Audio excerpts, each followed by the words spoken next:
Hi, and welcome to the PIM podcast. Today, we're going to be talking about how a high income community can bring more input into sports than a lower income, and how, they might relate to each other, and one might be better and one might be worse. So, a reason that I'm choosing to talk about this is because it seems that from where I'm from, I went to a high income area and lived in a high income area for a large portion of my life. But the school I went to was very low income. But the thing was, we were also very, very, very good at sports, and I wanted to see if, that connected with any other people in their lifetime. Because I know a lot of people that came from, low income areas that, they were very good sports players, but they never got that opportunity to go farther. And it's just sad to see because, a lot of these teams, they're overlooking kids that are very good at the sport that they play and very good at what they do and are looking for an opportunity to, take their talent to the next level, show people what they can do, and maybe you can go farther than, the college level. And to me, it's very sad because I want to show how this may not be a stereotype, but it also may be, the truth. Like, having connections is a very big part in the process of going to the next level, and having those connections can bring you a lot of attention to that sport. So here I have a couple people that are gonna, give me an insight into both the high income and low income area, not just from my point of view or my bias, but from what they saw in their type of areas and how that kind of goes into what I'm saying or trying to inquire to all of y'all. Hi, I'm here with Rachel, Rachel. Where did you grow up in? Eagle Pass, Texas. So how would you consider your city? Would you consider it a low income or high income community? A very low income community.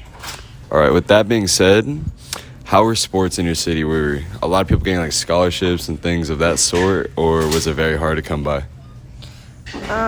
It really just depended on the sport. It's mainly baseball that got a lot of scholarships, but it was about maybe 5 at most. So would you say that were a lot of people moving in for sports, or was it just kind of like people that were like growing up in that city, or the people transfer over there and look for new opportunities? It was mainly people that grew up there their whole lives.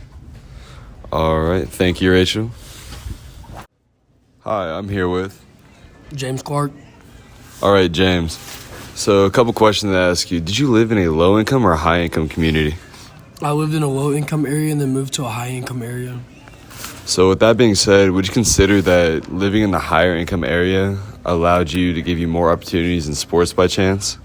100%. May I ask, what sports did you play just to give you credibility? Basketball, football, and baseball. All right. And with that being said, did you have anyone that transferred in from other cities looking for a better opportunity, or like people move in from other cities? Yes, most of the kids from my high school transfer from low-income areas to play sports.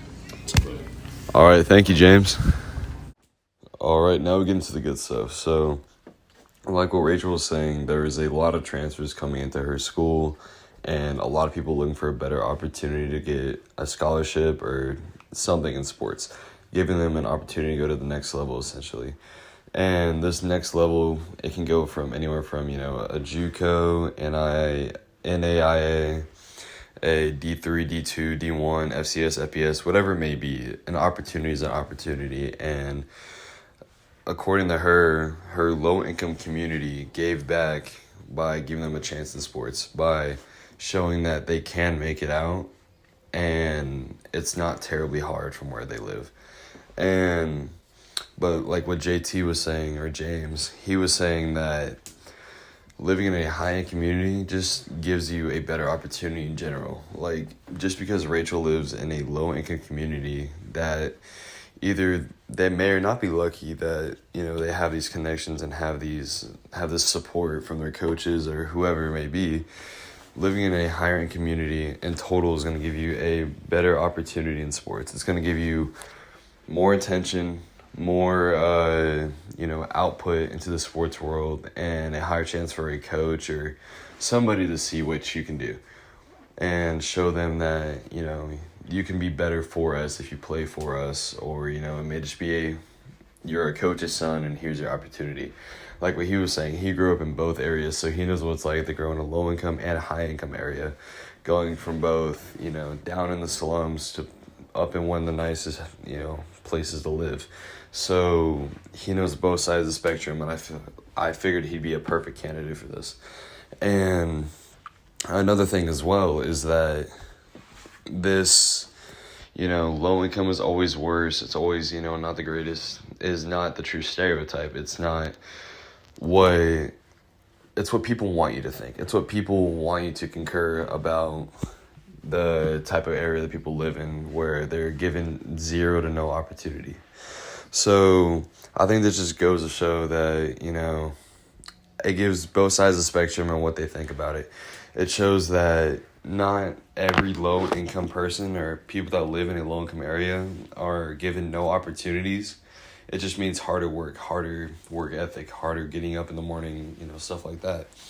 But living in a high-income area also gives you the same or even more of an opportunity to go farther in sports than most low-income schools would.